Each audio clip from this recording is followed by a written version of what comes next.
Fikirlence de porsuş pasok söyletemeden bilmiyor musun oğlum? Muşkil nerede ki dol gap böyle.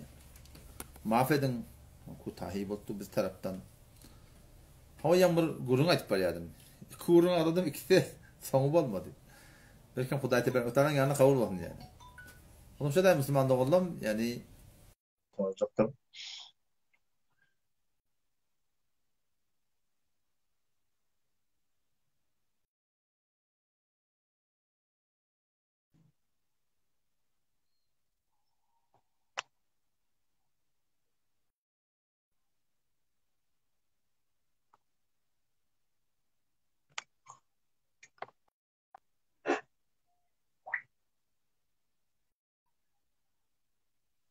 Gel bilmem.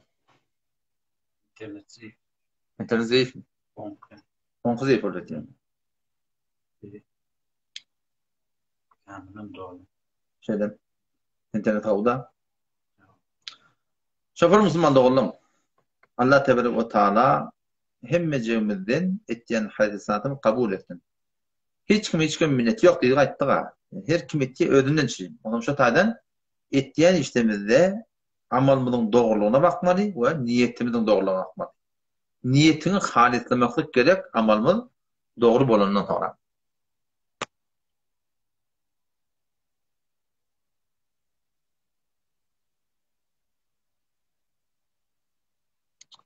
Müslüman da onu bir rahnama ediptir. Basmete elanını hem elanları bağlı ediptir. On kendini olur bilemek, kısmeti elanını falan bir kametler hikaye. Müslüman da oğlumun soraması kim var ya. Ne yapalım öyle beri çıkmadı ya. Nezer senciyetin bağlı diye. Nezer senciyetin bağlı diye. Sonra o bir biliyorlar yani nezer senciyetin bağlı. Yani job olmadı şimdi onu da yani kametleri bağladan açık kaldı yani. Yok nezer senciyetin var. Onu bağlı ya. Assalamu alaikum. Aleyküm. Ustad yaxşımı? Abi. Birden sualım var men ustad. Can ay soraydı. Şu Mevludxoning haqqında doğrusu men sualım var. Hop. So'llarni qo'ydi. Şu Mevludxoning içinde Qur'on o'qiladi diye, salavat o'qiladi diye. Şu Mevludxoni doğru diye biliyor musun? Şoň içinde kıraatda doğru diye, şoň edip tutuluşu doğru diye mi? Şoň soraşdyktym. Şoň içinde salavat da, Qur'on da. Tamam. Bundan doğrumun soruşun üstüne ki Mevludxoniye doğru diye ne meblağı doğru diye. Son sünne Kur'an okuyuluyor, zikrediliyor, dua ediliyor. Salavat. Salavat var diye. Tamam. Sıdatta bolu yine ne doğru diye biliyor. Bunun sonucuna göre namaz okuyacak olsam namazda bir tertip var. Arada tutacak olsam arada da bir tertip var. Tabi hacı içecek olsam hacı bir tertip var. Mesela namaz okuyacak deyip bir taraf alkam okuyacağım. Her akından sonra ne mi diye namazın öğle evvalı diye. Ben namaz okuyacak deyip sonra ben kitap ettehiyyatı okuyacağım. Turmul yerinde turmasam, oturmasam her bir Müslüman ahunun geçmeye her bir ahundan sonradan ne mi diye yamaçladım bana namaz. Ne mi diye? Çünkü namaz Peygamber'in tertibine göre okuymallah. O da Mevludxoni'de bir celese dini. Bu celese dini de Mevludxoni hani himmet hem ulamalar avvalın kitap yaptırırlar. Bir celese dini de şu celese dini tertibine göre okuymallah. Hamana şu ahunçluk celese. Eğer bir ahunçluk celese her erkek kaçtırdı. O şu celese de doğru diye da. Şey değil mi? Bir de var akım ahunçluk celese deyip Peygamber ruhu deyip durdu. Şu ahunçluk celese doğru diye da. Şuna ben Sahih Buhari şu celese okuyor Allah. Teoriklerinde şey değil mi? O Sahih Buhari celese bir kulu deyip şu da Ulukan ahullan eklim paylaman dursa. Şu iş haram da şey değil mi? O zaman çok Kur'an'ın celese haram ha. Her bir celese dinin var Mevlüt'te bir ödünün şerayeti var, kitabı var bunları. Şunu oraya bolmadığı dereki doğru dedi diye. Doğru salavatı veriyorsun. Doğru zikret yapıyorsun. Doğru salavat yapıyorsun. Emasın kaptanı ne kadar tehlikede atlama, şu tehlikede atlar bolonluk derip şuna doğru dedi. Yoksa celese Mevlid-i Nebi de Peygamber Efendimiz'in gurur etmek, oğlundan gurur etmek, doğandan gurur etmek, gelinden gurur etmek, zaten gurur etmek yine 10 kay boldurmalılar. Ona hiç bugün bellemek gerek ya, nasıl bellemek gerek ya? Şimdi gel, Peygamber'in bolon günü, Rabi'yle olayın 10 günü, ama bizim şu şehrimiz heysen ne meçit var? Hiç kim çağırmayacak, davet etmeyecek. Tepki de ne meçitti, o ne meçitti. Oturup adamla şu Peygamber bolon günü kurulmalı. Sahih rivayetler aydıldı. Her erkek kaçtırmadı, ekiz paylanmadı. Sonra mesela Peygamber ruhu deyip durmadılar. Yalandan o levlâke leme halaktul eflak deyip yalan hadis aytmadılar. Yalandan Peygamber bilmeyen Sıddık Faruk Bey deyip yalan hadisler aytmadı. Sonra mengde şeriat boyunca doğru cezasında Mevlid-i Nebi'nin iradı yok. Yılı 10 kay Peygamberden bunu etmeli. Yılı 10 kay Peygamberden için cezasından ayıp yok. Yani şu doğrultusundaki var, ne yapalım olmalı? Şeriata oraya olmalı. Ustad. Mevlud hanelerde tabi oraya. Sonunda için doğru dedi. Enişi sizin sokarranınızda bir kısmetini aytyan. Mesela şu Mevlud'da şirni paylanıya, şu da doğru deyip koyak. Şeyler mi? Şu gurumda, yan gurumda, şu Allah milletini rahmetullah bir kitabı var, Mecmu'tul Fetava diye. Şu Mecmu'tul Fetava'ni, Hulasıtul Fetava diye bir kitap var, bütün Türkmen halkının ellerine bağ. Şu 4. cildinde, 330. sefesinde, 34. sefesinde Allah milletini rahmetullah aleyhi ki, bütün Türkmen ulemaşan kabul ettilerle, şuna tepki tane soru oldu. Sorun birine Mevlid-i Nebi hakkında. Peygamber hakkında gurur etmekte daimi hevole kavlat diye, yöne diye, şi diye, köyoka paylayanlı diye, şırni paylayanlı diye, şın etmekte doğru derse diye. O ne mi deyip, onu gidip Bukhari'den sonra var biliyor musun? Bir de kitap dedi. Biz mukallet de şey değil mi? Delil mukallet kıbrıl müştehit diye. Ben mukallet koda ben ilimden müştehidin kavli. Müştehit bana ne mi deyip men nereden ayttım bunu deyip durmayan. Sen şu an dükktere varamda, min muradım dükktere var ya. Sen dava derman ne de, ay doktor munin ne mi deyip duram ağa. Doktor aydıp durdu ya. Ne mi diye? Bunu 3 inat bol ya. Bunu 5 inat bol ya. On falan vat olurdu bol ya. On vakti ki men medhebimden ulukon ulamana bana delilsiz varahim halandan fetva veriptirler. Şu delil mukallit kavlul müştehid. Bizim müştehidleme şey deyiptir. Ulukollam şey deyiptir. Eyni şunun aytçını oraya etmesi dediler. Ama ne bir destan edin. Bir destan edin. Ama madem rahmetullahi aleyhi medhebindeki bir son medhebinde yankı ettehiyyatı olan bir adam şekat tamamı diyor kan tamamı. Şekat okuyup şekat da koyan almalı. Koyan almalı. Bu ne demek? Salavati veriyor. Salavati veriyor ne oluyor? Sonra ne oluyor? Hava. Şekat verenle Resulullah sallallahu aleyhi ve sellem dişine ortur giyece. Ya bu kadar sen madem rahmetullahi deyip ben ne mi deyip buradan şekat adama dururlar. O ettehiyyatı sonra salavati verdi. Salavati verenle sen ne mi deyip bunu celim ettin gitti. Sevat sellime ne mi ola bana salavati verdi. Ma madem ne ettir ya soruda kim sünnetine tertiptir. Salavati vermeliyor ya kanuniyor. Ama çok önemli de İbadiye salavatımız ettiği işlemin kitabı oraya bulmasa şu taydan şu Mevlid-i Nebi doğru dediğini. Doğru sorun bu diyor. Bunun cümleni çıkıp oturanlar yok. Ha bolur inşallah. Ustad, ya gözü şu şirnin gurrunu da hele mi? Bir küçük şirni zat paylayalı, yani okulup tuqa sıfırağısını döküp koyalı, bilen teberrük ahirine her kime paylayalı, hele mi teberrük deyip. Bir gurrun hele mi? Öyle de gitti yerle tabi. Hava, yeni bir gurrun ma anne taşraktan geliyor mimam ma zat pa şolong onu çayfu da koymallam onu. Bullum o de kitabı oraya Mevlid-i Nebi Peygamberden çıkacak gurrun açacak deyip adamlar çağırmak doğru ediyorsun. Vart billah falan. Ağa biz Peygamberimizden yine 10 kay gurrun etmedi. Hemişe gurrun etmedi. Hemişe celes etmedi. Şu Peygamberden gurrun verecek. Şu Mevlid Nebi falan deyip adamlar kuna çağırıp getirmeyen öyle doğru der. O idirme üstünün kaptanları durumda yapmadı. Vart bellemeler ama yine 10 kay Peygamberden gurrun etmedi. Başka sualla sorap bolem ya bir tane mi? Olur etten başka gödeştiralım bak gödene. Bolem. Tanrı yakalım. Selamun aleyküm. Ve aleyküm.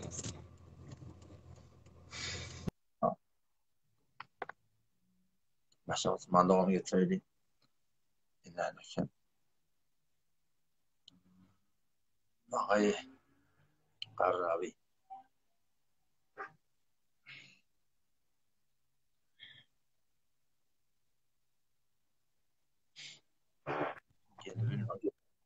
Selamünaleyküm. Aleykümselam. Han olan kavmun. Ahunlar armalla kuvvetli. Kavum edin, tamam atıyor mu? O Allah'a şükür. Zan qarı O demedim. bot. Ahun ne de şey... Neme diyecek oğlum? Sorum attı. Ya adamdan çıkması bolyandır. Kavatlarda sizler bolya. Anırdan biri geliyor, tansın. Şın adi adından çıkıyor. Kim kalsın attı. Dur.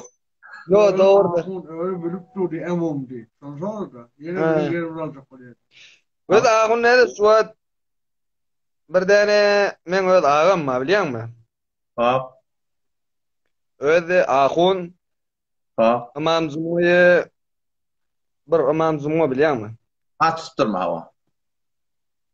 Ondan Ona bir men öz dedim 3 doğun şula. Doğru. Özü 4 kilometrenin içinde gelip ya yer. Hava. Men bilen dedem bilen emum 250 metrenin içinde gelip ya. Hop. Ondan şu 250 metrenin de 70 metrenin alacak diye. Hop. Şunun üstüne ulu gününe bir kuruş. Ha. Hop. Soran ne mi? Soran. Şu diyecek bolyanım şu nezir bolya. Şunu bir neme bir doğru bir Qarıwodun wada kulak as. İmam Azam rahmetullahi aleyh mezhep boyunca İmam Azam rahmetullahi bir tavsiyan dadı var. Bir adam sana bir gözün çıkarıp gelse deyiptir. Bir göz çıkıptır. Eline Ha. göz gören kan ne oldu? Palani gözüm çıkardı. Alakam hükmetme deyiptir. Şayet deyiptir bu ol adam iki gözün çıkaramam deyiptir. Sen gurun davalı gurun. Üç doğanın gurun iyi. Sen onun bir taraf bu ketlaptın. Sen kevin götü bilen gelip o ahuna her kim olsun. Ara falan da demek doğru değil. Sen bu gurun ağını yetecek bolsan, bunu şol ağan ahun var ha, şol ustadı vardır, tahir vardır. Baş iki doğanını alıp gidersin, bilece üç doğan bolup, olu korak tahir kabul edin, tahirin yanına bardırlar, otursunlar, çödürsünler de var ya inşallah. Mun hakkında bu at men falan at deyip bilmeyen balli. Ha bolu tamam bakın. Öyle gözüme döneyim. Bolu. Öyle karşı. Çünkü kızavat da biliyor musun? Kızavat da senin kızavat edecek olsan zarur yani var akım iki tarafın eşitme oluyor. Yoksa zulüm olur akım o. Orada bir kep bilen var bir de virgül bilen adam öldürüyor. Lazım nis. Virgül edam işkini. Gerekli değil. Yoksa lazım nis. Edam işkini böyle değil mi? Ulan ol var akım. Bir kep bir virgül Omar. Anılan, selamünaleyküm. Eyüp gelecek diye şun Eyüp sana gelsene. Eyüp, sen hiç adı gelmememe layık etmekle. Hakkı yok gelmekle. Men o form ulamada bir edebiyat diyen adamları yani var ya ne medine. Hep men ilim mesela ama. Fakat elimden gelen ne var? Sana sevip bildim da. Sevdim şeyce katavra sevdim ki. Bir edebi sevdim. Yine yerde oymadı da. Ne koymakla liyakatı yok aslında. O gitsin ödün doğrulasın. Nire baktıran belde bir umurten ol Türkiye'nin helerine dans koyup burada dedip bu taraftan ulukhan tahsilin önü tevip, pelini tevip, meğer dinin tebliği şükür mü? Huday tebarek ve teala Kur'an'na yani Firavun dahi Huday ediptir. Ben Huday deyip duran adama Allah'ta ikiden peygamber veriyor. Ve kulen lehu kavlen leyyine. Yumuşak keplen şuna deyiptir. O zaman bir kere hani Müslüman. Yerde koyunda koymadı. Ya kardeş, bu üründen her şey. Eyüp, niye de gitme maşan ne gittin? Yok, ben iyiyim yok var. Dinledim. Gözüme döneyim, tanrı yaksam. Böyle. Kullen yani o da diyanatta bir edep var, ihtiram var, silah var, hürmet var. Doğru bir şahsi meselende sen teomen adam var. Ama senin ki bu müballığı din ortak geliyorsun. Din tebliğ ettiğin menlik var. Bu forum bir edebi, bir ihtiramın tebliğ dinine esen zayigatı yok. Göreli. Manda Allah'ın birini getirdi. Maşallah.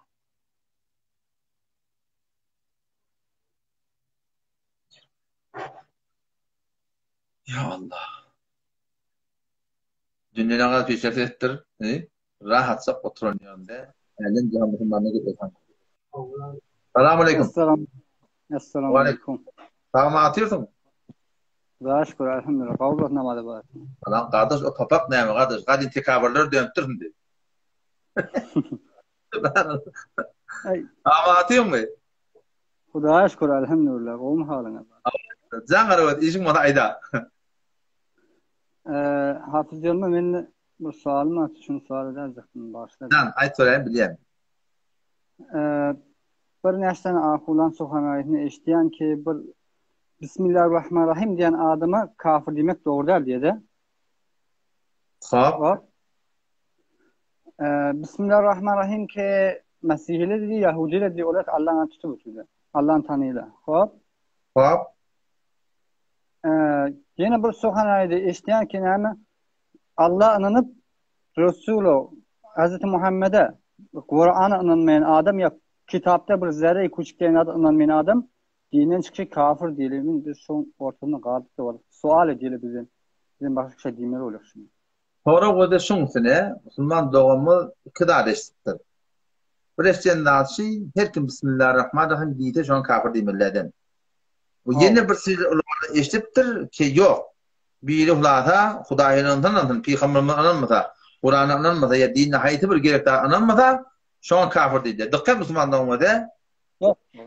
Bismillahirrahmanirrahim diyenine kafir demeler diyen belli bir de kitapta yok. Haydi bırakın, aydıp da sen karat ballı dilini haberdarak bul.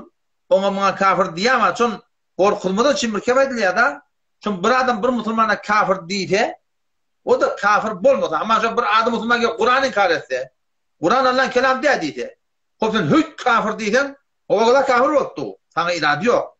Ama bir Müslüman sen kafir deyten, o da kafir bulmadı, ödün kafir etti ya da. O da şu dedim, Allah onu sana aydıp dur, o bir ilmi kurun der ki, Bismillahirrahmanirrahim diye kafir deyip olmayan mı? Yok. Onlar sen korkusu yok. Haberdar ol kardeş birbirini kafir diyemaklık tavır olukonda dinden çıkarayandır deyip şeyle bir rahat direkte aydandır. Bu bir kitabi kurumda. İkincisi ne o da? 7 tane imaniyat var. Amentu billahi ve melaiketi. İman etirim Allah Teala'ya, feriştelere, kitaplara, peygamberlere, ahir hune, hayır senin Allah Teala'nın elinlerine, ölümden sonra diyelim diğer. Şuna diyenler zaruriyat-ı din. Dinde yani payeşler. Dinde bir her bir Müslümanın bilmeli lazım. Bir fıkhi kurumda, bir mezhebi kurumda, bir etikadi kurum. Etikadi kurumlarda haydi bir adam. Dine 7 de başına kadar hadat var. Haydi bir adam dinle, diyanatta bir belli bir lazım. İnkar etse kafir oluyor. İkincisi ne? Maskara etse o da kafir oluyor. Ama şu bir adam sakkalı maskara etse. Tellerini maskara etse. Namazı maskara etse. Her bir adam maskara etmeklik bir adam dinle çıkıyor. Vahaydı burada inkar etmeklik bunun kebağın dinine bağ ama şu da dininden çıkıyor. O murayetilen kurun yank başlayak kurun aşağı kurun. Korkucu kolayıktır sana. O ilmi kurun de. Şun dine o da Bismillahirrahmanirrahim deyip Allah'a inanmaklık bilen kafir olmayan mı? O da kurun ma. Şu Ebu Cehil'le Allah talakından yanmıştık. Şu Allah'ı bağ. Celle Celaluhu. Mesihine de şu an ve kâletin nesara ne diye el Mesih ibnullah. Mesihine dedi İsa Allah'ın oğlu dedi. Allah'ın anlattı da sonra. Ve kâletil Yahuda Uzeyrun ibnullah. Yahudiler ne dedi? Uzeyr Allah'ın oğlu. Allah'ın anlattı. Dine Allah'ın anlamaklık bilen Müslümanlık yerine gelmeye. Belki Allah Teala'nın ayettiğin cürhün anlanmalı. Huday Teala imanı çağırttı Kur'an'da. Şu imanın içinde yankı muhim dağıtla var. Şöyle bilen maalesef adam Müslüman sonuna kalıyor. Doğru. Ahunlar başla ha. Ne diyecek sorularla şu ahun sokan ayetine zaten diyor ki İmam Azam itti ya İmam Azam diye İmam Maliki şuran bir ihtiyacım kadim doğru yazmış mı? Yeni fakat şunu eşittim ki ne mi? Bismillahirrahmanirrahim diyen adam kafir değil. Yeni bir sokan ayeti eşittim ki şu küçük teynetim Kur'an'a gelmez inanmayayım olsan şeriatın içinde olsa inanmasan kafir diye. İkilenci edilen kurun. Öyle ikilenci edilen kurun ki din boyunca hayatı bir inanmalı. Şunun kardan karşı şok et doğru. O kepe ahunağın barın ödünden sonra biz gören adamız diye ol. O kep doğru değil kullun yani. Memnun nağız billah bağışla bilans ve sen aytmayın bir Bismillahirrahmanirrahim diye. Böyle Kur'an Allah'ın kelamı diye. Sen sonra ne mi diyecek? Bir Bismillahirrahmanirrahim diye yani zina halal diye. Bir Bismillahirrahmanirrahim diye yani arak halal diye. Oradan adamda Bismillah diye bitiyor. O adamın Müslüman ne yapmıyor ki? Bolum inşallah ta. Ahuna ödünden sonra. Kitabı gördüm de. Öyle gözüme döneyim.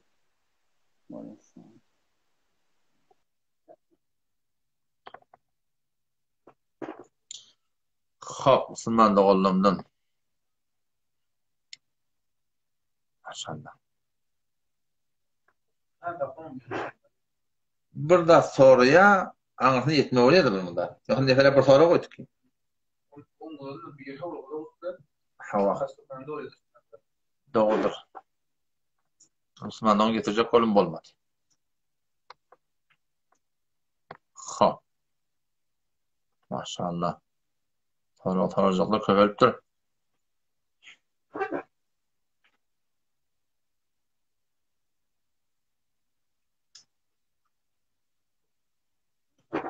Yani Müslümandan gelilmedi.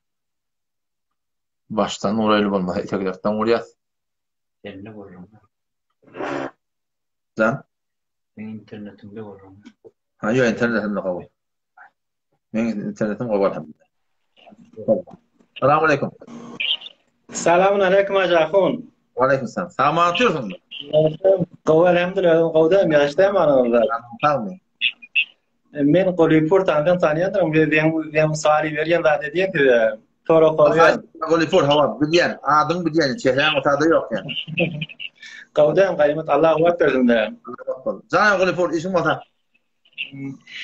Hacafun şu bir sualım vardı.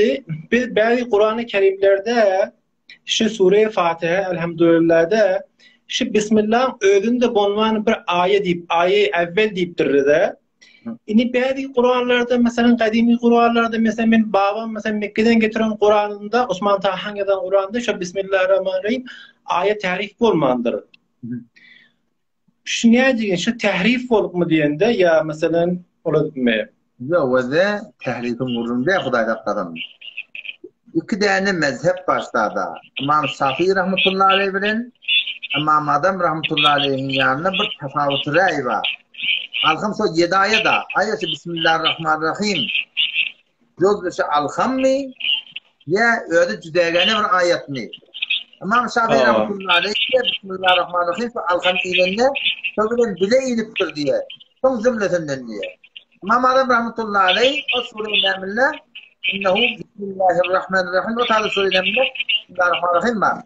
O Bismillahirrahmanirrahim de cüdegane bir ayet diye. Her suran başında da diye Bismillahirrahmanirrahim bu coda etmeli için yazılıyor diye. O şah son vurdu. O da yang sahabedenler bir oraya koymadığı derefti. Bir oraya sonra son cümleleri ekleptir. Tahrifin vurduğunda diye. Hene bir tane soğanım var. Eğer icazı versen bağışlar mı? Vaktim dar ya. Başka şey hakkını yemeyin de bozar ödü. Bir tane soğan. Havayı söyledi. Ya şu Hazreti Muhammed sallallahu aleyhi ve sellem Şab-ı Miraj'da diye Hazreti Adem'i görüptür diye. Doğru mu şey? O da onun Resulullah Aleyhisselam'ı Mekke'den Beyt-i Muqaddes'e gittilerler. Onun yerden atmak ötüne gittilerler. Yolda muhtelif tabakalar var. Muhtelif tabakalarda muhtelif peygamberler oluyor. Bir Adem Aleyhisselatü Vesselam'da, Hazreti Adem Aleyhisselam'da oluyor. Musa Aleyhisselam'da oluyor. O zaman Hazreti Yusuf Aleyhisselam'da. Sofar Marahim, Hazreti İbrahim Aleyhisselam'da. Muhtelif peygamber, Hazreti İsa Aleyhisselam'da. Muhtelif peygamberler oluyor. Ya şu anda Hazreti Adem diye bir tane zikret durum olmalı. Subhane nemdir. Subhanul Celil ve Acel, Subhanul Vasi ve Gani, Subhanul Hamd ve Azim ve Bihamdi diye. Şu müvessit mi diyeyim de şu soru nemamızı? Şimdi diydiler şu gurunu. Şu zikri. Belli bir zikri men doğru hadisi okuyorduk. Hazreti Adem Aleyhisselam şu balya karşı şeyde bir zikri demodun zihniyetimde yok var. İnşallah neticede de tahkik edip aytıp verin inşallah. Boluyam. Mersi Allah'ım. Buradan ya memnun. Bolya. Allah razı olsun. Vallahi şeyde bile eşittim. Hazreti Adem Aleyhisselam şu da balya belli bir zikret diyem modun he? Deste men yadımda kalıqım. Hazreti İbrahim bu zikreyken? Vallahi hanım. Devletler bunu diye la ilahe illallah, müsaade şuna la ilahe illallah. Devlet beşinin yerler hasıl kıldı. Adam resmini üstü.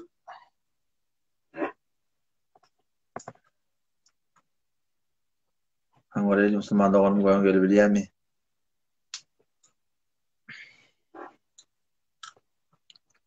Gelmedi gayrak vallahi. Daha şu bölümsüzden hem var. Burada iyi aslında hiç.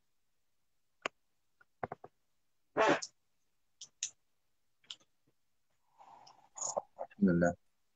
Esselamu aleyküm. Esselamu aleyküm. Ve aleykümselam ve rahmetullah. Sağ atıyorsun. Azakun Allah kuvat min emin öz. Men getiren ok başır köp. Getin geliyor elhamdülillah. Aydı ver. Azakun ne deşip kede adam ölünne zenane erkevlişim yok. Şunu halallaya masjin kazıl anrıyık beri get yalla.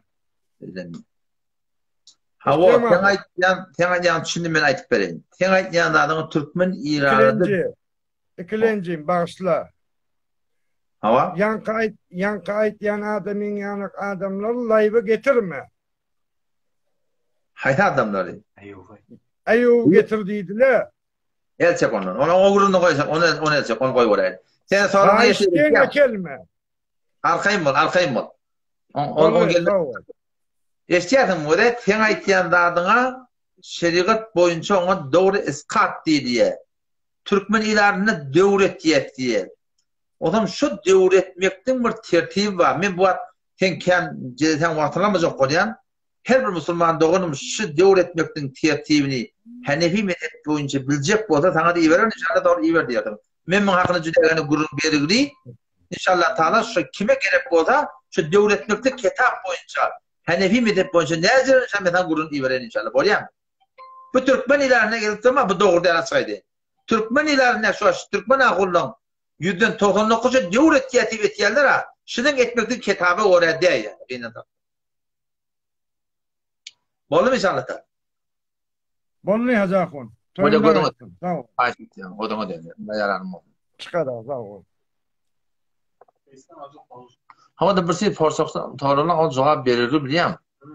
Ama sonra verilir cevaplı mı gelip yamarsa hak etmektik. O gurur memek kan vaqt alıyor bileyim. Cevap olan o verilce daha dediğince ya Allah kabul et. Hop, Müslüman da 10 girmez kıyım oldu. Ve aleykümselam ve rahmetullah. Han Müslüman da 10. Ne sesin geliyor bir gelen ya konu ödün görünüyor.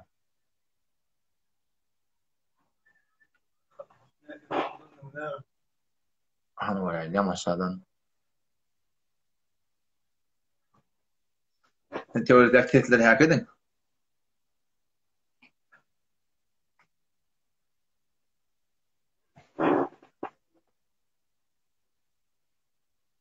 Bismillah. Ya Allah. Bunu getirdim böyle. Bir Müslüman doğumunu o da ştada ne? Adını desmeyle ne? Gilti profil koyup duruyor ne? Şoşunda da başak kollum zenana. Kullen ştalar ne olur billah bir loh oraya ne manası var şimdi? Yani bir namus sağır kavdat adamdır. Yani namus etmedi dedim. Zenanan da olsa, kıydın da olsa, gelinin de olsa. Ne manası bir adı Müslüman gelip şu forum varan profil mı? Ne men sağlık edecek olayan ha? Kedin namusçu avudan mı? Söylem kayani. Ne kadar tehlike biliyor musun? Ne kadar tehlike. Ha. Gel oraydı. Bismillah.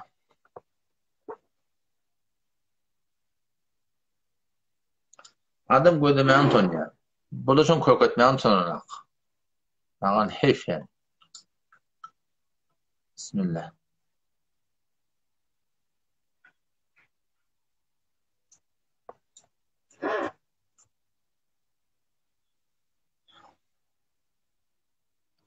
Gelme sakayım oğlum. Sen vakit hadi. Salam aleyküm. Ve aleykümselam. Sağma atıyorsun mu? Ahun nerede kavme? Elhamdülillah kavme hanım. Qav. Ahulede bir sorun var. Şu Mevlut ne işip doğur de. Men şu an senden burada soracağım. Abi yetmeden şimdi yanına. Sen men senden burada soracak da. Men şu an namaz okuyorum. Bir anında oğlum. Kaç etken öyle? Men şu an namaz okuyorum da. Sorunun aytiyan ha. Eyüp Taçmenmedi. Şey Mevlut doğur de ya da. Men mesal cay Telefon kat oldu. Yanda ettim ki öyle kitlese olacak da yok söyledim biliyorum. İnternetin zayıf gelmeyen o. Tasvirin var, performans nesetin gelmeyen. Hayda bak geldi. Bak geldi ama. ki bir Mevlut çok otağım öyümde de. Boluyam şu. Doğru mu? Doğru dedi. Neymiş? Kitabı öğrendi. Mevlut Han'ın bir dur. Mevlut Han'ın doğru mu? Mevlut Han'ın kitabı öğrendi doğru. Mevlut Han'ın manası ne o da? Ola Mevlut Han'ı de. Adı Mevlid-i Nebi şu. Mevlid-i Nebi diyeni Peygamberin bolundan gurrun etmekle diye. Peygamberin bolundan gurrun etmekle yılı 10 kay bolup durmalı. Her öyde bolup durmalı. Her mescitte bolup durmalı. Her hücrede, her toyda, her yerde Peygamberler bolundan gurrun etip durmalı. Odan Hanefi mezhep ulemaları eğer bir vakitte bir celese tutacak bolsanız bir Peygamberin bolundan gurrun etmekle şunu şu celese dini şerait şunu bolmalı. Kıyınansak da şu okuyduğu Mevlut Han'ı kitabı öğrendi. Şu an tamamına tene Mevlut Han'ı diyen da en son ben ahunçuk celese tutacak. Okuydup da o nefer ahun ettir. Men şu ahunçuk celesemde hele erkek kaçtırdım. Doğru da adam. Yok. Hele ara getirme o hemen ahunlarda. Kulağısında o da ben paha o da ki. Ben bana çakolama paha o da. Ya hemen ben ahunçuk celese Peygamber ruhu diye tursam. Etiyede de şu aşılar. Peygamber ruhu diye deyip bana turuyorlar. Ya şu tadava takdirlerin ekran paylayarlar. Ya şuna mendeş. Aslen yalandan kepleri Sıddık, Faruk o bir şey değil. Yalandan hadis beceriyerler. O vakti ben ahunçuk celesinde yalandan şu tadada Peygamber'in aytmadığı kefini, sahabanın aytmadığı kefini aytsam men ahunçuk celesem doğru olmayan mı da? Sen Mevlut Han'ın celesem doğru olmayan mı? Şimdi bilemedim ben. Ecmed ahun okuyuyor. Allah'ın ahun takdir etsenlersin iradeyi. Doğru mu? Ben ahun okuyuyor. Bir de gururumuz ahullu ben çödülmem o da onda bizim ihtilafımız yok. Bizim gururum mezhebin gururunu. Bizim gurumun kitabın gururunu. Men kitap sorama o. Kitap sorama o. Çünkü Mevlut Han'ı der. Mevlud-un Nebi diyen da. Öyle. Bunu da doğru mu? Lan? Mescid imam mescidini çağıracak, ahullar çağıracak, ahul ulemalar çağıracak, Mevlud okuyacak. Kardeş, sen şu okuyacak Mevlut Han'ın kitabı öğrendi. Aslında doğru da dost. Kitabı öğrendi. Men ne sıra ona burada? Mağazan, benim öyle. Men namaz okuyacak. Kitabı öğrendi. Bir taraf alkım okuydum, namazın kabul oluyor mu? Yok. Sen adama edip bilmeyenmiş maçlar. Öyle kopta o da. Şeyler namazda iki taraf alkım okuyordum, ben telkiş ettim mi? Ben iki taraf alkım okuyordum da. Neydi doğru da diyen sen sonra? Şu kitabı öğrendi da. Sen Mevlut Han'ın da kitabı öğrendi olmalı. Kitapta şeraiti var. Şu şeraiti kiyen ayttı mı? Haram yakılıp paylayanlar. Herkese kastlayan yeri var. Peygamber ruhu diye turuyanlar. Yalan hadis beceriyerler. Ben hayti bir aydan abi. Hatta o da, hatta şundaydı. O da açık aydı. Şu Mevlud okuyanın en kolu konu kim? Yağmedahun takdir. Allah rahmet alsın benden yani. Ben şu adı çeldim şu ağkulun adın takdiri tutama.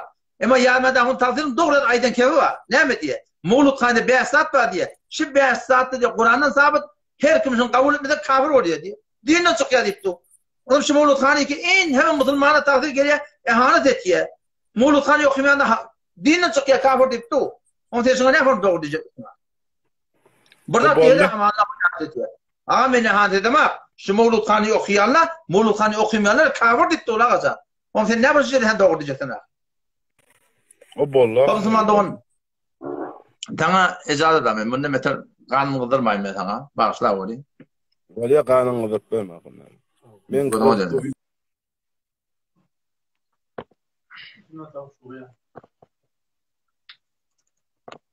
Hadi Müslüman doğmadım. Buradan ben aydayım. Bırak söyleyeceğim. Kıydın o de. her bir qawdat dinne, her näme dinne otaşagawy. Her bir ten qawdiýanyň dinne, sogapda, her näme ten qawdiýanyň kitapda bawada şo gawy.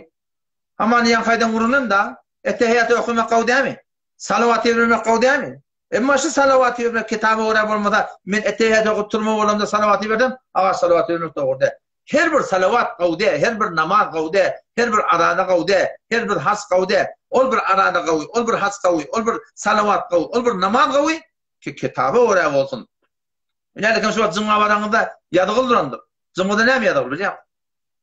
Ýa-ki hutba kıldyga keplemek haram diýipdir. Namaz okumak da haram. Namaz okumak ne haram bolmaly? Aga ştada şeýle kitap oky, kitap barasynda namaz okuyma diýipdir. Keplemek haram diýipdir. Hutba okuydygan salawaty berýän de haram. Namaz okuýan da haram. Ýagşy açap ýamandan gaýtaran da haram. Birine salamlasan da haram. Höýt aňyrda durdygan da haram. Näme diýip? Kitaby öwrede görüňiz diýip. Şimdi plaj aýtýanlar. Athadı görüňiz türkmen musulmanyň öwrede her bir gawdana dinilmeýär. Teşi qawdiýanlaryň kitapda bolmaly, kitaby öwrede bolmaly. Şu belki bana düşündürendim inşallah. Dedim ki düşünmem qawki, kutay men ahundy bolýar bilýär. Hop, musulmanda olan bir gelsin görəydi. Biz Mevlut Haýyn dogry diýip biri öldürermizki şeyden mi? Öldürermiz ki ýaşynda ne kadar ha ahullara silog etýärler, hormat etýärler. Şeyden mi? Bir de o dogry diýip bir de nefsimin tersine aýyp tutapdy atlary. Ha musulmanda oldum. Gözüňde döneýin, başyňda döneýin. Bağlayanlar delil getirmeliler. Yoktan delil getirmeliler. Diyor bu Müslümanda olana qarasy şoğluna da buna bilen elmi bäs etmeýär. Ha, elmi bäs etmeýär. Näde akıllı gelip bäs etmeýär işte ya. Şu akıl şu Mevlut Haýyn dogry diýen akyny bir geçmiş de dilil etsin şu. Salam aleykum. Wa aleykum han olan gawmy. Hudaýa şükür, gurgun bären, ganimatmy. Amatyrsın. Elhamdülillah, Hudaýa köp şükür. Jan garabat aýtdyr görýär sorammy. Hawa, we de sualym şu, mezhep şeriatda näme jaýgasy bar? Mezhep şeriatda dini şeriaty gorymana çyryň bir düzgün. Wajibun li gayrihi diýdi. Wajib li gayrihi diýdi. Şundurayn wede wajib li gayrihi diýerler şey. Bular diýen wat ýa-gurmy. Mezhebin jaýgasy dinimizde wajib li gayrihi. Wajib li gayrihi diýerler näme? Dinin bir düzgünü var. Şu düzgün takacak adam kaptanını burada saklamaň din saklap bolmaýar. Hamany ne bar? Näme ýaly hamany? Peygamber Hudaýsa ýa-da aýdypdyr. Kur'an unzilal Kur'anu ala sabati ahruf diýär.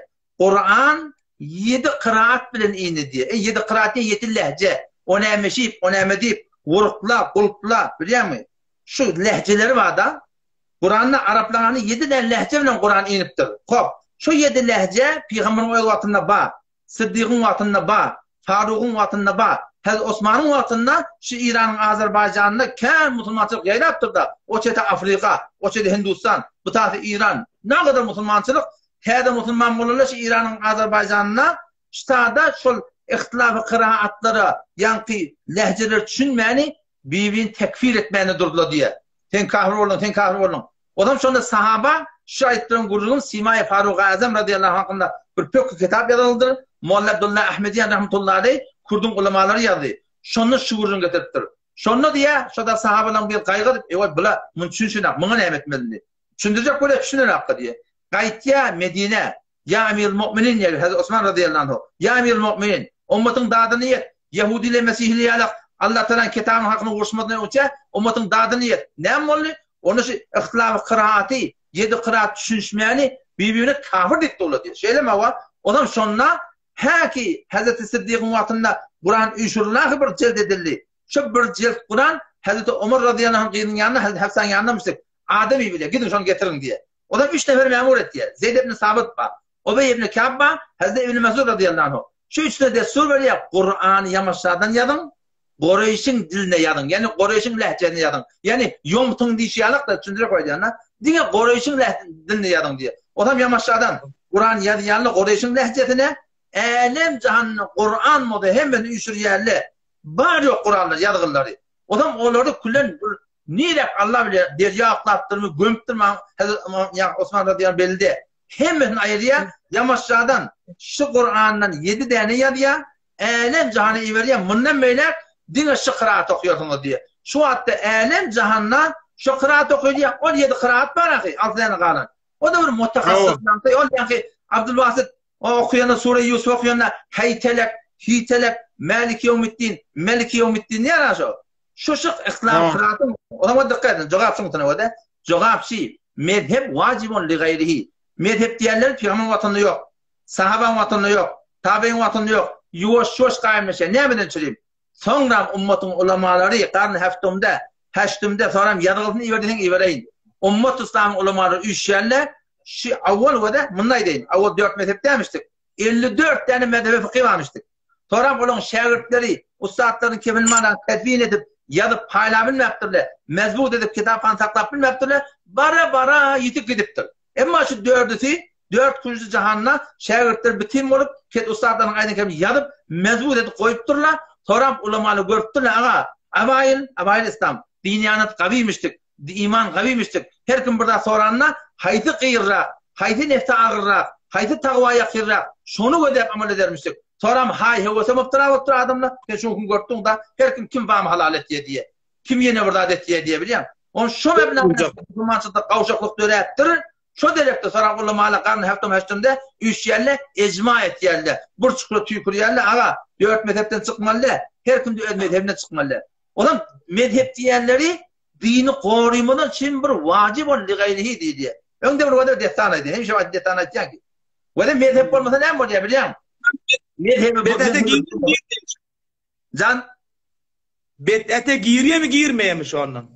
Yok bed'at lid dinliler. Bed'at fit dinler. Vadar bed'at diyenler iki form var ya. Bed'atun fit din ma, bed'atun lid din ma. Bed'at fit dinliler ne mi? Dinin ödünü ütketiye. Namazın bırdadını ütketiye. Aradan bırdadını ütketiye. Hacın bırdadını ütketiye. Cinadı namaz ol elin adıp doğa etiye. Turan başı elin adıp doğa etiye. Dinin bir desturunu ütketiye. Ama bed'atun lid dinliler ne mi? Cedid bir yol doğru cedid da bir de kabul etiye. Yine bir dinden çürüyüm.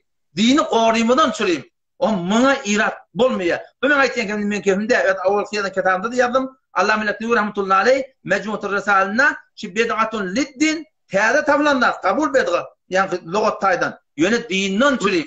Dine tersat derdi. Sen bed'atı kabul ediyor musun? Yani bed'at olduğunu kabul ediyor. Bed'at fi din kabul edemek. Bed'at liddin moda ulamaların fetvasına göre cedid tadı. Hemen o da yani bed'at diyorlar teyze dönemde diyorlar da şey değil mi? Teyze dönemde men ne bed'at sen ne bed'at sen ne teyze yaptın ben ne teyze yaptım. Şu guşi de teyze yaptım. Mubahaki de dur benimle. Şu da atla dinden çiğim istifade edilebiliyor mu? Her bir teyze dönemde telekede ol bir teyze dönemde ol bir bed'atı teleke ki şu dinin öz bir cüz'ünü bir emelini bir hareketini bir desturunu ütkette şu bed'at teleke. Berdeki bed'atları ki hemen şu cedid tatlıdır ya da dini koruymadan çürüyüm bunlarda bir irat yok. Bed'atın şu teleke var. Koyduk. Borçlu inşallah. Boldu da bu dige. Boldu da o kullu bed'atın dalale diye o kurgunun açacak. O da sadece bunun o da kullu bed'atın dalale bir hem kabul edecek. Haydi bed'at şu. Her bir bed'at gumrahi bed'atun fid din şu dinin içinde hükmet yerler. Şu bed'atın tarifi var da o da Allama Şamil rahmetullahi reddil muhtarı bed'at tarif ediyor. Ma uhdite ala khilafil hakkil multaka an Resulullah sallallahu aleyhi ve sellem. Ma ol burada ki dördülüptür ala khilafil hakkil multaka an Resulullah sallallahu aleyhi ve sellem. Peygamberimizin dinini getiren adamın tersine burada dördülüyor. Şu teleke. Siz de bilemediniz adam. Peygamberimizin dinini getiren adam tersine. Kur'an başında dua etmek din. Cenazı namazda kılmaklık din. Şey mi? Namaz dua etmek din. Hacca gitmeklik din. Peygamberin koyan desturunun haydi buradadır. Ütketsen şi bed'atun fiddin bu telekedat. Ama cedid burada döreptir da ki dini tersi et. Belki dini koruymadan süreyim. Hemen şu hücre döreptir. O hücre ne için döreptir? Dinin için döreptir da. Ya şu adam belengu koyuptur la. O belengu ne süreyim?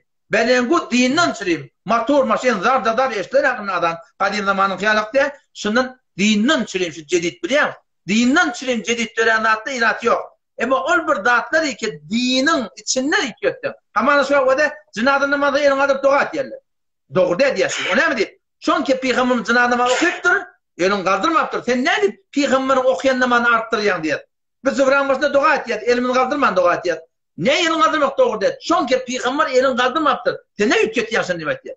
Ya şu Mekke'ye gidende Mekke şerif göründe elin kaldırıp dua etmeli. Bir elin kaldırması var ha. Doğru diye. Ne deyip? Çünkü peygamber Mekke'ye göründe elin kaldırıp dua ediptir diye. Biliyor musun? Yani hayıtı buradaki diyanatta peygamberimiz ediptir. Şunu hüccetmeliler. Ama başka ki zaten ki diyanete kömük bolsa onda bir irat yok. Adam peygamberden delil getirdi mezhebe çürüğüne. Ne mi diye? Peygamberden şu mezhebe peygamberden delil getirdi. Şu mezhebe peygamberden delil getirip biliyor musun? Peygamberden delil adamın bunu yokmuştu ki burada. Ne var delil getirdi? Ben ne boyun aldım. Kullu bedetin ağam kelleden ol başladım doğruluğu şoňa kellesin boşalttı ne önce men ýanynda gurum bardy. Sen şoňa aýt Hazrat Osman radiyallahu anh ke peygamber watyny şu Kur'an bir Kur'anmışdyk. Näme sonra 6 kıraat aýryp bir kıraat goýupdy. Şonu sonra gatdym näkiden. Ben bu gurum diye. Benim kıyasım Bizim müşkilimiz şöyle mutluda. Müşkilimiz şöyle kullu bedetin valalah burada tamam oluyor. Sen bedetin lettiğini fittiğini nereden getiriyor? Vadik taksim edip şu ilen geliyle böyle. Ona bırak bedeti hasene. Sen ondan umur dünyevini umur dini muhasebe ediyorsun. Peygamber aleyhisselam sen alım şunu dünya. Sen belenguni geliyorsun var diyeyim mi muhasebe ediyorsun? Kardeş. Behsin mami. Merdanı şoňa öde ölçek göreydi. Görüyor şu kim şu? Şu kaptalar ne kepliyor şu? Erkek adamı da gitdi o gözünden. Ha bu tanıyacak şunu kim şey? Tanıyarsın inşallah. Böyle gözüme dönüyor. Böyle bile yakan. Oldu. Kaptandan kepliyor bunu. Hem mert bolan gel la ortak ne? Çekileceğim ne? Bu da sonra gelecek oturmak bana.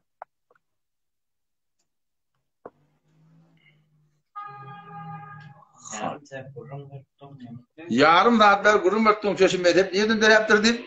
O Hazreti Osman radıyallahu anh da gelip saadet peygamberin etmedik zaten ediptir da. Ne için ediptir? O dinle ediptir da şeyden. Başka tecrübe etmedir. Dine peyda ediptir.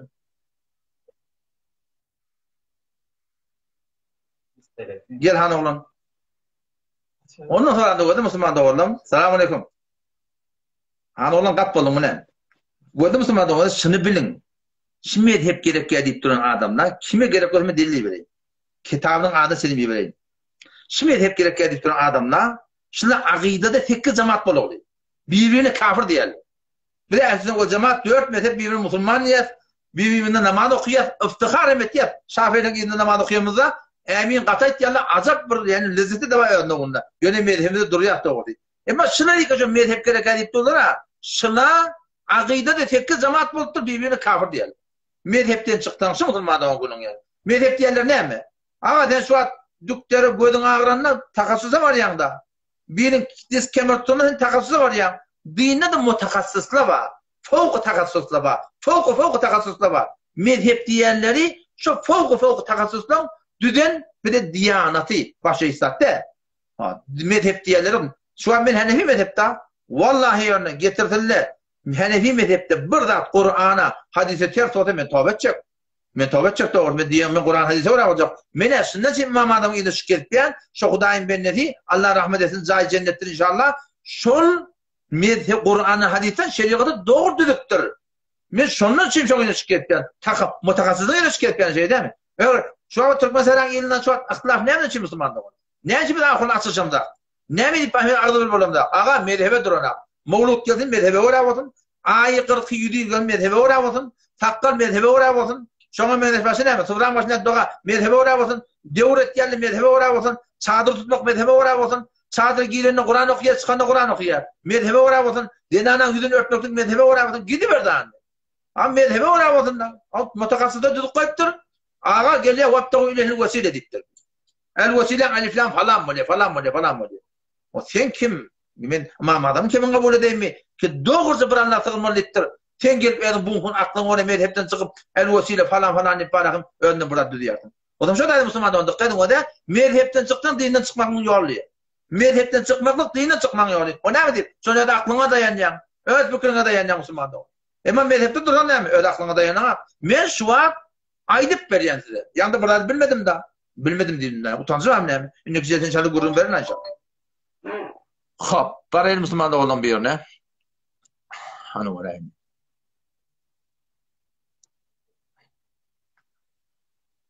Yarım ha gurur mertun kadar peygamberden zaten. Vallahi yani kellağı. Hop. Maşallah. Selamun aleyküm. Selamun aleyküm ve rahmetullah. Ve aleyküm selam ve rahmetullah. Amatıyorsun. Kurun ağırmadan. Selamet bil kavmi hanım. Allah kuvat sağ ol. Tamam. Can garavat. Neymiş kaptalın yaklı geliyen ve sualatını kaptal yakıp ne ödün korkutmayak yaş ola. İnşallah şuna ettin.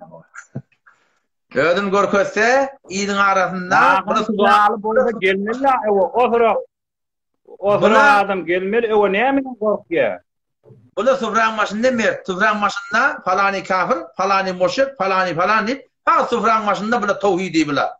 Milletin anı yüde çıkıp da var mezhebe durmayanlar bildi. Milletin anı belli olacak da. Şona cöretleri yok biliyor musun? Sufran başında mert bula tanıyar ki. İnşallah olan da navbatı yeter. Yani hen gödeştun haçan bir ayağın burada batar deyip kon. Olan da belli olur. En qaraba soranmam. Korku da diýerler. Gelmeli millet aşkar bolsun. Bagan senki dogry bolsa, senki bolsun, mınky dogry bolsa, mınky bolsun.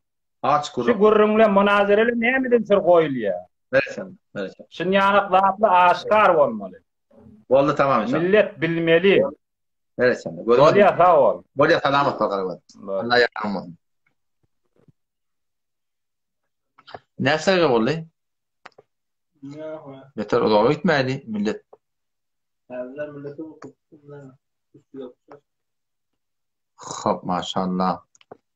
Men başartam şu yadağına oğlanlara götürmeyeceğim. Doğu toğlu da peygamber yani men gelecek. Hoş yadağına oğlanlara götürle. Şu var akim bir çok ödümdekiler ne mi? Hem fikir hem akide şöyle bilýän adam baracak öyle uğurdaşın da bilýän. Başka kim Müslüman da oğullam gelse kavrak belli olacak uzun. Bolmadı. Evet. Esselamu aleyküm. Selamun aleyküm ve aleyküm esselam. Ana olan kavmun? Elhamdülillah. Kavmun. Yasın mı? Elhamdülillah. Tamam atıyorsun. Allah kuvvetli. Alamat diyorsun. Kavmu ediniz. Senin doğru gelen akla. Yani bir mevzuda dittin acahun. Balat bana son sonra enni otin. Yani el kaldırmada mevzu ettin da sıfranmasınlar. Sana bir kavzat badiyana kitabi gurrun olsa da sen ayısın doğru ettin Resulullah hiç vakit elin kaldırıp dua etmeyiptir diye. Berekeler. Hava. Etse kodan elin kaldır ferişteler sana göre sahabı getirir diye de eline teyyüdün nuranatı keveler yanak diye. Son hadisin niyeten ladidiktirlesin men bir ladidse kolyana. Ya amana Beytullah'a baranna diye de Resulullah iki elin kaldırıp makul ağlap dua ediptir diye. Pes diye, menin ümmetim diye dua menin isledin niyete men niye şefaatimi doçar olur yanak diye de. Sonra bir zat ba gurrun ba ne dip onu bir hadis saydılar iki elini kaldırın te şefaat Resulullah ya Allah'ın mehri şollu ferişteler bile geldin ya sen bir düşündürüp verdin. Ve de Sunan Nesai deyip bir kitabımız var. Annemle şu doğru hadisi okuyduk 2 cilt. Şu Sunan Nesai'nin kaptalını men koydum. Allame Suyuti rahmetullahi aleyhi Şafii mezhebi ulemalarından şol aydıptır ki mümkün elek hadis var. Elin adıp dua etmesinin kavlu olmadı. Bildirpiliyem. Ama Allah'ın Suyuti rahmetullahi aleyhi Şafii mezhebi ulemalarından o da hadisin dersi da mezhebin gurrunda. Şu deyiptir mümkün elek hadis var. Mümkün elek hadis var. Elin adıp dua etmek diye deyiptir. Elin adıp dua etmek diye mümkün elek hadis var. Dikkat ve de şu gurrun neyse porum. Ol bir yerlerde ki Peygamberimiz elini kaldırmaktır. El kaldırma hakkımız yok. Ol bir yerlerde ki Peygamber elini kaldırıptır. Elin eti okuma hakkın yok. Ol bir yerlerde ki Peygamber hiç etmektir, ecare veriptir. Öyle halanın. Elin kaldırın. Gidin oturdun. Yok oturdun. Aman o da mescide girende dua. Çıkanda dua. Ayak kolunun girende dua. Çıkanda dua. Sonra menes var rahim. Oğlum sana tevhid şu zaman dua. Sonra menes başa varın. Bunu görende doğa, yakacak bulanda doğa, turunda doğa, aynanı görende doğa, yer esinde doğa. Şu doğalarda Peygamber Aleyhisselam elin kaldırmaptır. Vakti Peygamber bir amanı bir şekilde ediptir değil mi? Şunu üç başar mı ya? Ama şu yan Mekke'nin gören elin kaldırıp doğa ettir diyen değil mi? Eyni çok ortunda. Peygamber olsa elin kaldırıptır da. Bir adım elin kaldırmadı hata. O ne mi deyip? Son Peygamber bir de orguda. Ehli sünnet diyenler sünnet oraya bolurluğumu direkli. Şuna meydan Arafat'ta elin kaldırıptır. Hatta şu kaptal koltuğuma ağı da görünüptür diye. Meydan Arafat'ta elin kaldırıp doğa etmek. Yırtılıptır diye. Berekallah. Peygamber o da Berekallah. belli oldu. El kaldırmadık yerine kaldırmak hakkımız yok. El kaldıran yerini etmek hakkımız yok. Bir yere icazet veriptir. Hamada şu ben zindagi hususiyet ödeyim. Onun sonra gelin için doğa atacak diye. O irade azat men zindigimin vaktinde da biliyor. Azat min azat. Ama Peygamberden madap boda onu etmekten hakkım yok. Sünnet-i Resulullah diye de sıfırlamasını el kaldırmak kov diye. Sünnet-i Resulullah oraya olmalı. Bize şunu ehli sünnet diyorlar. Şu an cinadan sonra elin kadın doğa ne doğru de. Ve cinadan namaz okuyasın. Salam Meryem. Elin kaldırsan mekatı diye doğru. İne mekatı diye doğru. Ağa doğru mekruh diye haram olmalı dediktir. Ne mi deyip? Çünkü Peygamber elin kaldırmaktır. Hem Peygamber'in edin bir ilave edip dur. Siz sünnet-i Resulullah çıkıp dur. Anlaşına bedrat diye. Böyle, şimdi burada bahsla kendi vaktini attın. Bedrat diyen de, bedratte geliyen, yani laybında koyuttun, bedrat neyse forum ettin. Hele bittin, ilettin dedin mi bilmedim, düşünmedim benken, ahırına yetiştim. Sonra bir kav açıkla, dinin bedrati, Nazırık tarif et diye bir de hemen bed'at diyeni esliyet dine her mezhep söyleme karıvadına dönü her kim bir form taklid et diye her kim bir form meniyet diye bed'ati bed'ati sen dilinde ma bir esnaf Muhammed boldu ve de yanında aytdım yana aytıp ben aytdım Allama Şami rahmetullahi aleyhi Allama Şami rahmetullahi aleyhi Reddul Muhtar'da bed'atı çıparım tarif ediyor ma uhdide ala khilafil hakkil multaka an Resulullah sallallahu aleyhi ve sellem. Me'ul burada diyor ki uhdide dönüdülüptür ala hilafil hakkil multaka. Peygamberimizden bir manada burada geliptir. Şol tersine burada dönürsen şona bedgat diyorlar. Penke peygamberin getiren dinini bir terste ya mobil terste ya maşin terste. Ol peygamberin getiren dinine terste. Hal bir haydi burada diyor ki peygamber olan dinini getiren dağına ters ütgetsek arttırsak kemetsek şona bedgat diyorlar. Bolmayacak. Sağ ol. Tanrı'nın alkın. Yener sonra. Bir lese etme. Lazım nerede? Evet hakkına razı vallahi. Ya bir çelen sonra mı gatetağı? Men bir meşhur adam görünesim gelmeydi öyle ama. Ahun nerede şey var? Ne diye hem müslüman muhalif? Yehmek min muhalif de. Cevden bilen var. Ya benim o da. Hakikat kalk ya ama çe babret beray masak testi. Orada mı yanıma muvafıkken, bitirken yöne şunu aytacak oldum. Avvala ama telefonuma da qorungun ba. Diyan mı? Sağ ol. Tanrı'nın alkasın. Ben aytyanken eşeğim. Emma men aytyanım aytacak oldum. Avada şoda ken tilki oda qorungun ba. Hakkı tanımayan ken yerlerde. Yo hakikat aytyan aldı bizim elhamdülillah cevablarla yüzden gelip durla tanıp durla hak tanımanın için alım gerek ya akıl gerek birazcık doğa gerek bu hak tanımanın yüzden geliyorlar akıl ağız aytyan adamdan ekseriyeti akıl ağız olup aytyan tamam tarih kızım boldu gördün ödene şuna böyle görünme aytın sonra akıl ağız o da Müslüman oldum men judegan adam da dost men Hanefi mezhep men düşünen adamı düşünen akon ken yönüsün aytacak olan var oğlan çıkman tayarım mene şu men başıma gelen adamı eşseniz öyün bellep öyün daşlap şu ağrıyadıp ölsüydüğün öde onu paylap adam bıçak mı dostluk kaydıp oğlanmışam bunu durdum ne kadar ha kıyınçılık ne meden çürüyüm şu zatlardan çürüyüm başlardan çürüyüm de o şunu götürüp diyen al o kadar ben o vakın adına ettirmem dost olanma Abdülmecid diye hükümet taraflarda. Ama o ahullarının yanının birinin yanına vardım diye de. Reddul Muhtar alıp vardım diye. Ben şaşırdım da. Onun için ayı 47 yıl doğru dedik diye. Onun da tahsilinin yanına vardım diye. Selamünaleyküm aleyküm selam. Ne mi istiyorsun? Ona soracaklardım. Onu mescide var alan vardım dedi diye. Mehmetçi'de geldi ya, gelip oturdu. Ne mescan? O kitap açtım diye tahsil ne mi dedi diye. O şöyle gödet diye. Ne diyecek olan diye. Ne diyecek olan şine mi dedi diye. Belde mi dedi diye. Belu da aydan aktiftir. Vallahi billahi tallahi aydan kep şu. Mescan ettim. Buna ettim. Ovadan çıkman terör mü ettim. Böyle bir yerden gelin ettim. Ben başlayacak geldim. Başta görünüyor Müslüman da onu. Şu aydılmaniyatında aklı var. Orada da telekeniyette o da millet götürecekke, berdaş edecekke, önküde beterek olamadın. Şuna menesatla. Yok hem o da şu an ben yani yazılan kitap var. Bütün Türkmen sahrada şol. Yani falan kari şunu yine süpürülürken 17 yıl mı o kitap yaptım. Ama ayette bir vermeliyiptir. Ayet üçüne davet tutan haram hükmü ne deyiptir. Türkmen ilerini pişirliyanlar da haram deyiptir. Ayet 47 yılında deyiptir. Şu an öyle ilk kerpiye, hücreti bile kapat ilk kerpiye. Emin ilk kerpiye, ne mi deyip? Şu falan kari zarlıktan yarmayacak oraya. Falan takdirlikten yarmayacak oraya. Ne mi deyip sen Hasan edecek deyip durdu ama Dota oğlum bir baktır yanına. Sen bıraktılar biliyor deyip durdu, bilmeyen durun ama. Ehli ilim öyle. Kime gerek bulduk? İyi veren nefsini. Yadan öyle adı var aslında. Ne mi sen Hasan edecek mi deyip durdu? Onda diyen na, ben aydamda şey ilinde ben 5 neferde ilinde çıkaysın diyen. Sen erteye çıkacaksın böyle de?